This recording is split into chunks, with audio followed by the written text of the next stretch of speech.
Fidel Castro reçoit en visite officielle à Cuba en 1960 un Sékou Touré qui a décidé d'abandonner le CFA et de doter son pays de sa propre monnaie.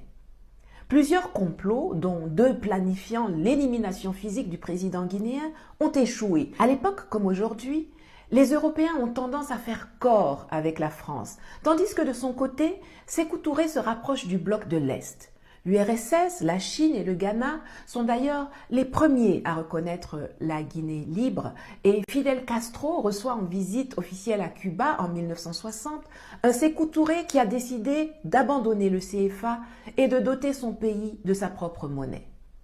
Plusieurs complots, dont deux planifiant l'élimination physique du président guinéen, ont échoué, ce qui n'a pas pour autant découragé les services secrets français et leurs alliés, des Guinéens de la diaspora installés à Dakar, le QG de l'opération Persil, du nom d'une lessive célèbre à l'époque et qui existe encore aujourd'hui, puisqu'il s'agissait pour eux de laver l'affront. Deux antennes, une à Tambacounda au Sénégal et une à Abidjan, ainsi que deux sous-antennes en Côte d'Ivoire, une à Mans et une à Odiéné, sont ouvertes. Évidemment, dès qu'il est question d'aider la France à déstabiliser l'Afrique, la Côte d'Ivoire et le Sénégal ont toujours été de bons relais. La France arme et entraîne des groupes d'exilés guinéens s'opposant au nouveau président, met en place un dispositif de propagande et fomente et finance des insurrections. Mais surtout,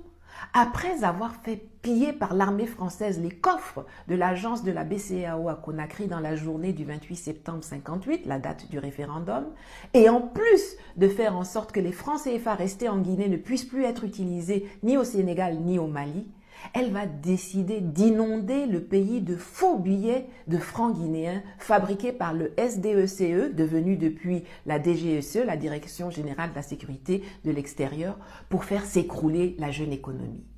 Comme d'habitude, la France n'est jamais vraiment créative quand il s'agit de ses opérations de nuisance en Afrique. Elle s'inspire toujours du pire.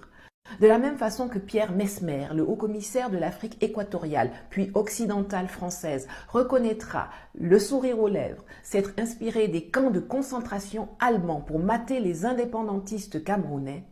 de la même manière, ils ont plagié une méthode nazie utilisée contre l'Angleterre pendant la Seconde Guerre mondiale, l'opération Bernhardt, pour déséquilibrer et asphyxier l'économie guinéenne.